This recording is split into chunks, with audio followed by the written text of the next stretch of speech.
आ गए little master. अरे smart हो आप तो, जीनियस हो, और स्मार्ट बन जाओगे।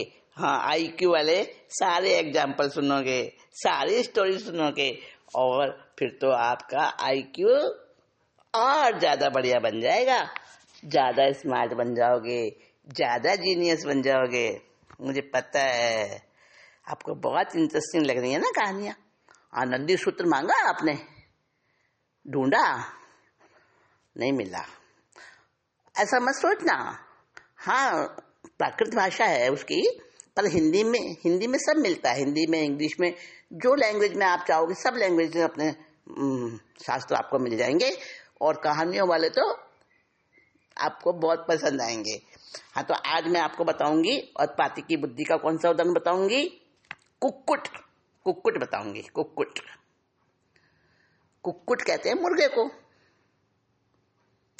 हाँ, मुर्गा तो देखा है सबने। ओ, सुबह सुबह आपको तो पता ही नहीं चलता होगा कब मुर्गे ने कुकड़ों को किया। गांव के अंदर तो मुर्गे की आवाज सूरज की पहली किरण के साथ मुर्गे की आवाज आ जाती है। शहरों में तो आप जानते नहीं होंगे क्या होता है मुर्गा, और कैसे वो चिल्लाता है, कुकड़ू कैसे करता है ना? नहीं सुना होगा। चलो, तो कुक्कुट होता है, इतना तो पता है ना, कुक्कुट कहते हैं मुर्गे को। अब राजा ने क्या किया, उज्जैनी के सम्राट ने, वो तो बहुत बड़ा सम्राट था, आप तो नन्हे सम्राट हो। वो तो इतने बड़े राज्य का सम्राट था, मगध राज्य का। उज्जैनी मगध में तो आती है। तो अब उसने जो है ना, रोहक की बुद्धि को समझना चाहता था, वो परखना चाहता था, परीक्षा करना चाहता था रोहक की बुद्धि की। तो राजा ने सारे गांव वालों को बुलाया और कहा, देखो ये मुर्गा, बड़ा सुंदर, बड़ा रंग बिरंगा मुर्गा। हाँ, रंग बिरंगा होता है मुर्गा। और उसके सिर के ऊपर एक कलगी होती है, कलगी, बड़ी सुंदर लगती है वो। मुर्गी के नहीं होती, मुर्गे के होती है कलगी। हाँ, तो पंख होते हैं उसके, बहुत ज्यादा ऊंचा नहीं उड़ सकता, थोड़ा सा उड़ान भरता है बस मुर्गा। और वो मुर्गी अंडे देती है। अंडे तो जानते होंगे, तो अन्य आप तो नहीं खाते, मुझे पता है। हाँ, उसमें हिंसा होती है क्योंकि उसके अंदर बच्चा होता है, और वो बच्चा, उसमें प्राण होते हैं। तो हिंसा वाली चीज तो आप नहीं खाओगे, वो अलग सारा उसका, मैं वो सब अभी नहीं बता रही हूँ आपको, पर आप समझते हो। तो पर आप समझते हो कि मुर्गी जो है वो अंडे देती है, और मुर्गा होता है मेल, और मुर्गी होती है फीमेल। ठीक है ना? मुर्गी को कहते हैं हैन, HEN, हैन, और मुर्गा होता है कॉक, COCK। तो कुक्कुट यानी मुर्गा, यानी मेल जो होता है। अब वो मुर्गा दिखाया राजा ने, जाओ गांव वालों, ये मुर्गा ले जाओ, और इस मुर्गे को अपने पास में रखना 1 महीने तक। इसको खिलाना पिलाना जो भी अच्छे से रखना है इसको। और मैं आपको ये मुर्गा क्यों दे रहा हूं, जब तुम 1 महीने बाद इस मुर्गे को मेरे पास लाओगे ना, तो ये मुर्गा लड़ाकू बन जाना चाहिए यानी फाइटर बन जाना चाहिए मुर्गा। एक शर्त है, दूसरा मुर्गा नहीं आए इसके पास में कोई भी। तो फाइटर कैसे बनेगा भाई? सारे गांव वाले हैरान हो गए, ये शर्त कैसी रखी राजा ने कि मुर्गा फाइटर तो बन जाए, पर दूसरा मुर्गा नहीं आएगा इसके पास में, ये अकेला ही रहेगा, और इसको फाइटर बना के लाना है 1 महीने बाद।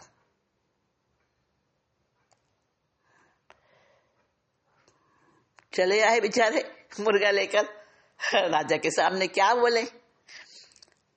आके फिर परेशान हो गए, सोच में पड़ गए।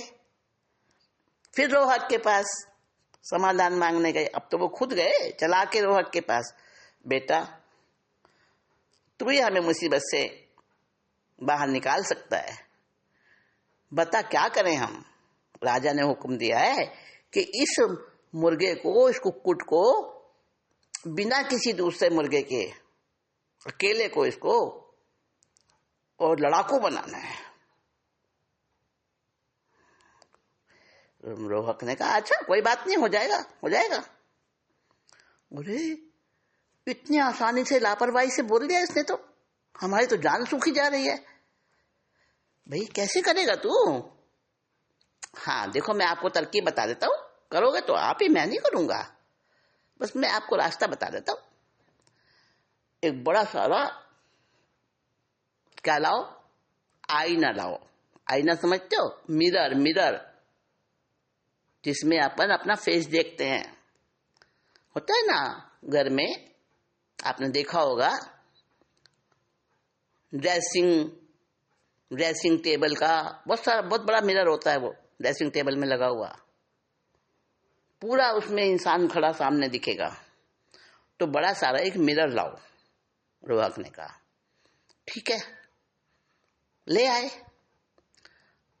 अब इस मिरर को, इस दर्पण को, इस आईने को रख दो, और ये जो मुर्गा है ना, ये जो कुक्कुट है ना, इसको इस दर्पण के सामने रख दो, कुक्कुट को, और कमरा बंद कर दो। इसका खाना पानी जो ये मुर्गा खाता है, जो भी चीजें, वो पास में रख दो, जो ये बेचारा खा ले, भूखा ना रहे। और ये दर्पण के सामने बस इस मुर्गे को छोड़ दो, कमरा बंद कर दो। लोगों ने कहा इससे क्या होगा? उसने कहा आप करो तो सही। रोहक कहता आप करो तो सही, आपका जो आप चाहते हो पूरा हो जाएगा। अब लोगों के पास रोहक की बात मानने के सिवा और कोई तो रास्ता था ही नहीं। उन्होंने वैसे ही किया जैसा रोहक ने बताया। मुर्गे के खाने पीने का सामान रख दिया, पानी वगैरह रख दिया, और वो बड़ा सारा वो कांच, शीशा, दर्पण, जो भी है, क्या जो भी आप बोलो, समझ तो गए ना आप, बड़ा सारा आईना वो रख दिया और दरवाजा बंद कर दिया। मुर्गा कहीं जा नहीं सके, अंदर ही रहे उसके कमरे के अंदर। अब देखो दूसरे दिन दरवाजा खोला गया तो वो मुर्गा उस आईने के अंदर अपनी चोंच मार रहा है जोर जोर से। अब लोगों को समझ में आ गया, हाँ ये ऐसे लड़ना सीख जाएगा अपने आप ही आप। मतलब अब मुर्गे में तो उस आपके जैसी बुद्धि नहीं होती ना, रोहक जैसी बुद्धि थोड़ी ना होती है मुर्गे में। तो वो मुर्गे को सामने जब नजर आएगा उसका आईने के अंदर कि एक और मुर्गा है मेरे जैसा है ना, उसको तो यही दिखाई देगा ना मेरे जैसा मुर्गा है, तो वो उसकी तरफ को दौड़ेगा लड़ने के लिए। और उसके पास लड़ने के लिए हाथ पैर क्या है, उसकी तो चोंच है, उसके पास वही है, हथियार है उसका। देखा है पक्षियों को कभी लड़ते हुए, है ना, किस तरह चोंच से, पंजों से लड़ते हैं। वैसे ही वो मुर्गा भी लड़ने लगा। वो कांच में जो उसको दिखाई दे रहा था ना, दूसरा मुर्गा था नहीं, दूसरा मुर्गा वहां पर, लेकिन वो कांच में तो दिख रहा था ना, हिलता डुलता एक्शन करता हुआ। तो उसी को वो दूसरा मुर्गा समझ के और उससे मुकाबला करता।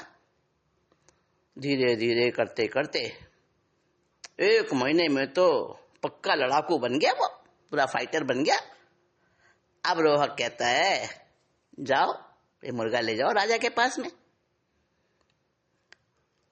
लोगों को भी समझ आ गया कि हाँ बिना दूसरे मुर्गे के ये अकेला भी कैसे लड़ना सीख गया। अब ले गए राजा के पास में, हजूर ये लड़ाकू बन गया है, आपका हुक्म हमने पूरा कर दिया है।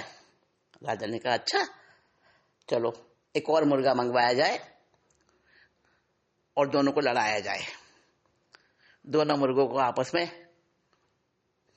वहां सभा के बीच में दोनों मुर्गों को छोड़ दिया गया और दोनों आपस में लड़ने लगे। क्योंकि पहले तो वो दर्पण में दूसरा मुर्गा दिखता था, अब तो सचमुच का दूसरा मुर्गा सामने है। वो तो पक्का फाइटर बन गया था दर्पण से देख देख के, कांच में देख देख के। अब उसने तो उसको चोंच मार मार के उसको तो उसने घायल कर दिया और हरा दिया, मतलब, और जीत गया। राजा ने कहा, हाँ पक्का लड़ाकू बना दिया तुमने इसको। कैसे बनाया भाई? राजा बड़ा खुश हो गया, कैसे बना दिया इसको लड़ाकू बिना किसी दूसरे मुर्गे के? कहा, जी हमने, रोहक ने हमको समस्या का समाधान दिया था। बड़ा सारा आईना, और आईने में अपने अपने ही उसको इमेज को देख देख के, और ये समझता दूसरा मुर्गा, और उससे लड़ना सीख गया ये, और आपके पास में हम ले आए इसको। राजा ने कहा, अच्छा तो मेरी तरफ से रोहक को शाबाशी देना और इनाम भी देना। तो सारे गांव वाले बड़े खुश हुए और रोहक को राजा ने बहुत शाबाशी दी, इनाम भी दिया, और रोहक को कहा, अच्छा अब तुम रोहक को हमारे पास भेजना, यहाँ पर लेके आना मेरे पास। गांव वालों से कहा। गांव वाले बोले, अच्छा ठीक है। तो राजा ने कहा, रोहक को लाना मेरे पास में, मैं उसे अपने पास रखूंगा, मुझे बड़ा अच्छा लगता है वो लड़का, वो बच्चा बड़ा होशियार है। अब लोग जो है सारे नट गांव में पहुंचे और रोहक को बड़ा प्यार किया, बहुत खुश हुए सारे। राजा की सारी बातें बताई कि राजा ने कितने मतलब शाबाशी दी है रोहक को, इनाम भी दिया है और अपने पास बुलाया है। रोहक ने कहा, ठीक है चला जाऊंगा, ले जाना मुझे, चला जाऊंगा। अरे तू तो राजमहलों में रहेगा राजा के साथ। हाँ, रोहक ने कहा, हाँ रह लूंगा, कोई बात नहीं। वो समझ गया राजा मेरी और परीक्षा लेगा, कोई बात नहीं। उसको अपने में पूरा कॉन्फिडेंस था, कोई बात नहीं, इजी वे में, कोई चिंता नहीं। अब वो रोहक राजा के पास में ले गए ग्रामीण सारे, और रोहक को वहां पे राजा ने कहा, अब आप जाओ, ये तो मेरे साथ में रहेगा। राजा ने उसको बड़े प्यार से रखा, अपने साथ साथ में रखता, और जब सोने का टाइम आया, रात का समय आया, तो राजा ने अपने पास में ही, जहां राजा का बिस्तर था, पलंग था, वहीं उसके लिए भी सोने का स्थान, बड़ा अच्छा एकदम आरामदायक बिस्तर, और वहीं राजा ने उसका भी सोने का इंतजाम कर दिया। अब देखो क्या होता है, जैसे शाम के बाद रात होती है, शाम शाम समझते हो ना, जब दिन अस्त होने लगता है, हाँ, और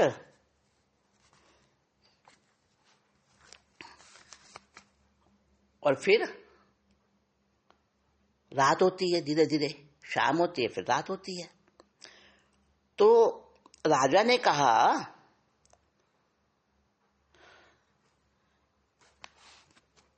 कि देखो,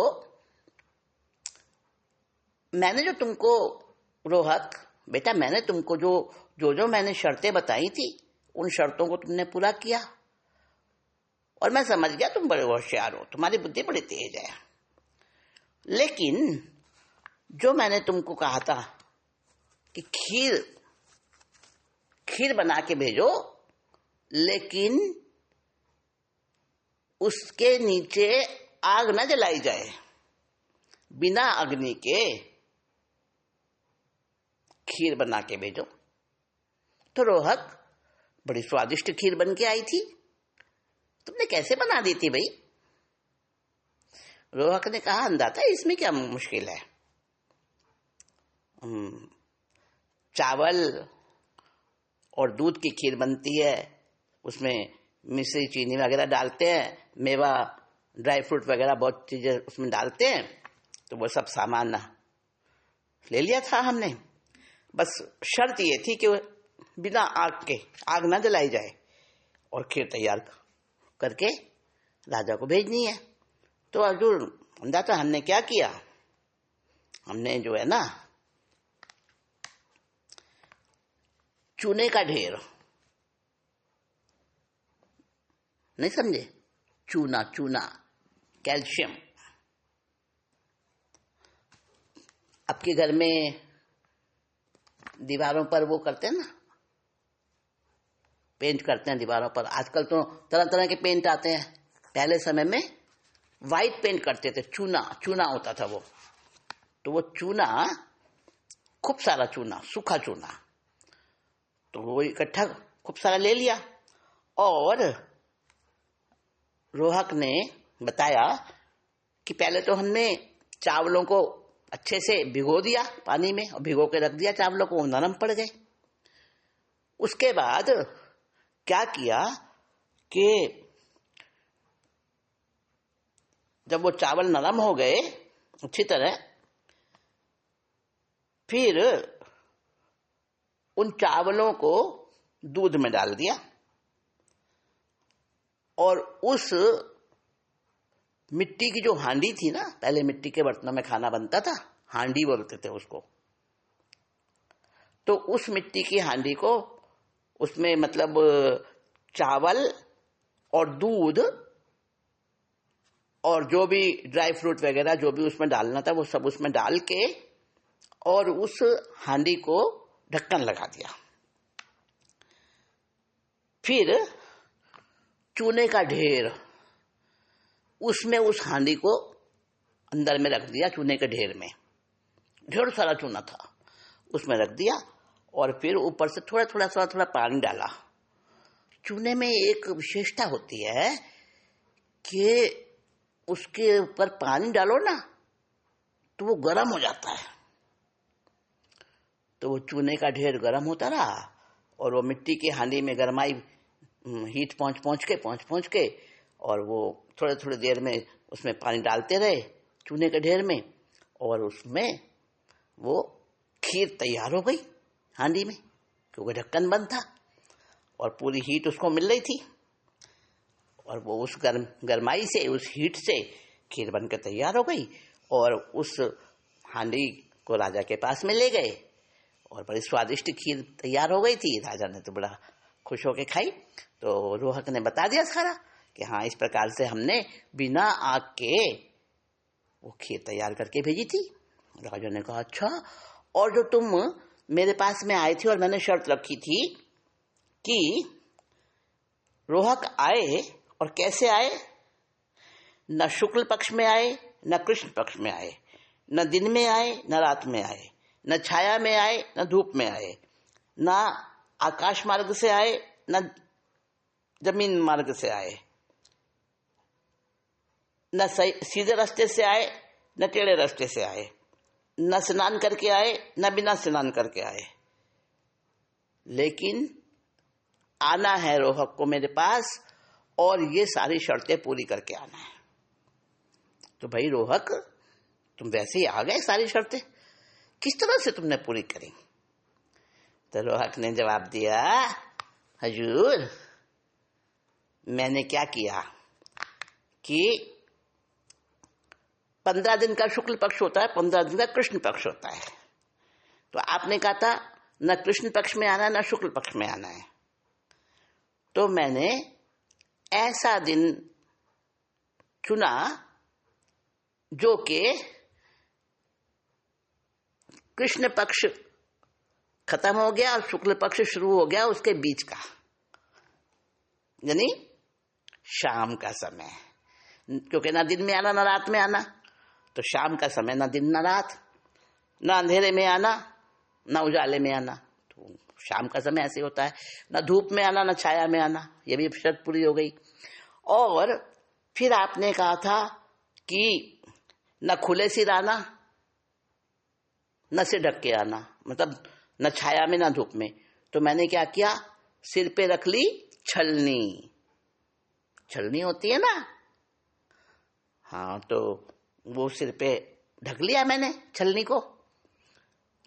और आपने कहा न पैदल आना न किसी साधन से वाहन से आना, तो मैंने क्या किया, न सीधे रास्ते आना न टेढ़े रास्ते आना, आपने ऐसी शर्त रखी थी। तो मैं बैठकर जो कच्चे रास्तों में जहाँ गाड़ी चलती है ना, बैलगाड़ी वगैरह, तो वहां पे निशान बन जाते हैं पहिए के, तो मैं उसके बीच में से आया। मतलब दो तरफ पहिए होते हैं गाड़ी के, तो जो बीच का रास्ता था उस पे मैं आया, एक पहिए पे बैठ के, पहिए के बीच के मार्ग से राजा के पास आया मैं। और अच्छा, ये तो सब ठीक है, तुमने शर्त पूरी कर दी। और स्नान का भी तो शर्त रखी थी मैंने, ना नहा के आए ना बिना नहा के आए। हाँ जी, तो मैंने आधे आधे पैर धो लिए, आधे आधे हाथ धो लिए, मतलब पूरा स्नान भी नहीं किया और स्नान कर भी लिया, ऐसे में आया। तो अच्छा, और क्या किया तुमने, और ये क्या लाए हो? हजूर, मैं मिट्टी लाया हूं, मिट्टी। ये समझ नहीं आया मुझे, राजा ने कहा। तो रोहक ने बताया कि देव दर्शन, राज दर्शन और गुरु दर्शन, इन तीन के दर्शन जब करने जाएं तो खाली हाथ नहीं जाना चाहिए। देव दर्शन को जाते तो प्रसाद लेके जाते हैं, फूल वगैरह नैवेद्य वगैरह लेके जाते हैं कुछ चढ़ाने को, है ना। और गुरु के दर्शन करते हैं तो गुरु को अर्पण करने को गुरु दक्षिणा वगैरह कुछ लेके जाते हैं। और राजा के दर्शन भी खाली हाथ नहीं करते। तो इसलिए राजा तो भूमि का स्वामी होता है, तो भूमि हमारी मिट्टी, वही तो भूमि है ना। तो इसलिए एक मिट्टी का ढेला, यानी बड़ा सारा मिट्टी का जो एक पिंड होता है, ढेला, वो मैं हाथ में ले लिया और ये मैं आपके लिए दर्शन करने आया। तो ये मैं आपको खाली हाथ नहीं आया, क्योंकि देव दर्शन, राज दर्शन और गुरु दर्शन खाली हाथ नहीं करने चाहिए। राजा तो बड़ा खुश भी हो गया, हैरान भी हो गया, और रोहक की बुद्धि का कायल हो गया कि कितनी मैंने शर्तें रखी और उसने सारी शर्तें मेरी पूरी कर ली। राजा कहता, अच्छा अब तुम यहाँ पे मेरे पास में सोना, और जब मैं तुमको आवाज लगाऊं तो मेरी बात का जवाब देना। रोहक ने कहा ठीक है। अब सो गए दोनों अपने अपने बिस्तर पर। अब थोड़ी देर के बाद 1-1.5 घंटा रात बीती होगी। राजा ने कहा, रोहक। हाँ हाँ हुक्म। सोता है कि जागता है? नहीं हजूर, जाग रहा हूं। अच्छा, तो एक बात बता, अभी अभी मेरे दिमाग में एक प्रश्न आया कि जो पीपल का पत्ता होता है ना, पीपल का पत्ता देखा है आपने कभी? बच्चों देखा होगा। तो पीपल का पत्ता होता है, तो उसमें उसकी जो नोक होती है आगे, वो भी बहुत लंबी होती है, और जो उसका पीछे निकला हुआ एक तने जैसा भाग होता है, वो भी काफी लंबा होता है। तो मेरे दिमाग में पीपल का पत्ता घूम रहा था, मेरे प्रश्न उठ रहा था दिमाग में कि ये पीपल का जो पत्ता होता है ना, इसकी ये आगे का भाग इसका लंबा है कि पीछे का भाग लंबा है? डंठल बड़ा है या उसकी शिखा बड़ी है? दोनों में से कौन सा भाग बड़ा है? ये प्रश्न मेरे को समझ नहीं आ रहा, इसका जवाब दे तू रोहक।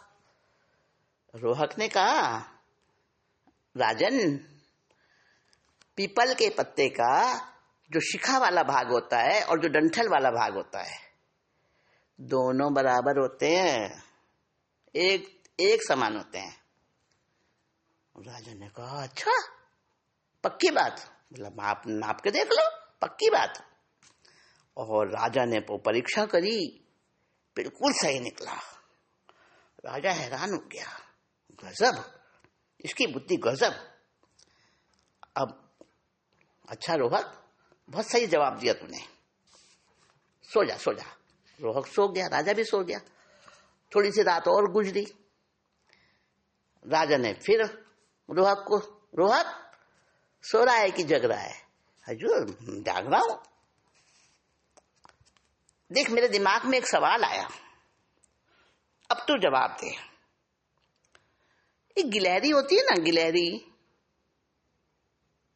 हाँ हाँ हाँ, देखिए ना गिलहरी, बहुत तेजी से चलती है, तो वृक्षों पर चलती उतरती रहती है। पार्क में देखी होगी तुमने गिलहरी, है ना? तो राजा ने कहा ये जो गिलहरी है ना, उसको खाड़हीला बोलते हैं,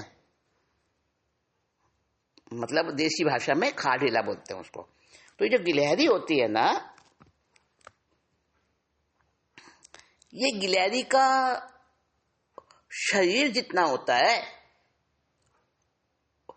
वो ज्यादा बड़ा होता है, या उसकी पूंछ ज्यादा बड़ी होती है? पूंछ का हिस्सा ज्यादा बड़ा होता है कि उसका बॉडी का भाग ज्यादा बड़ा होता है? दोनों में से कौन सा हिस्सा ज्यादा बड़ा होता है उसका लंबाई में? तो रोहक ने कहा, ये प्रश्न आया आपके दिमाग में? हाँ रोहक जवाब दे। रोहक ने कहा, हाँ मैं भी सोच रहा था राजन, मेरे दिमाग में भी कई बार ये बात आई। और राजा ने कहा, अच्छा तो फिर तूने क्या रिजल्ट निकाला, क्या जवाब निकाला? रोहक ने कहा, हजूर दोनों बराबर होते हैं।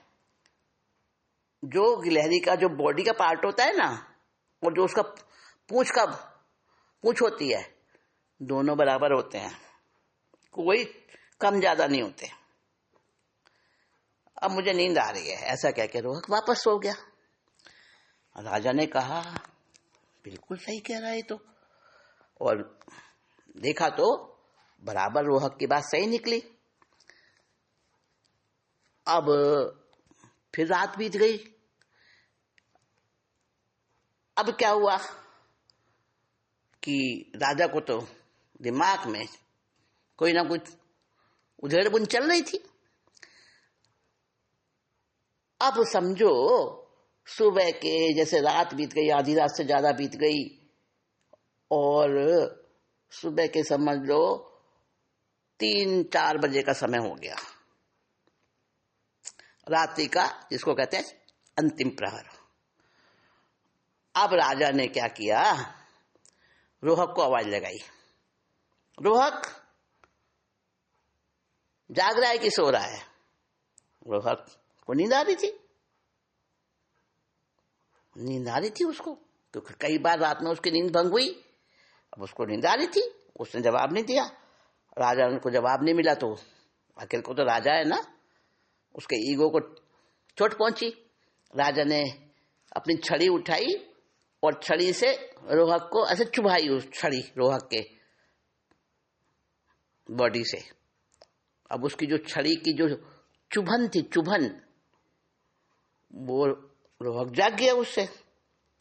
और राजा ने कहा, क्या सोच रहा है? रोहक ने कहा, मैं सोच रहा हूं राजन, आपके कितने पिता हैं? अब राजा तो चौंक गया, अरे कितने पिता? सबका एक पिता होता है? नहीं हजूर,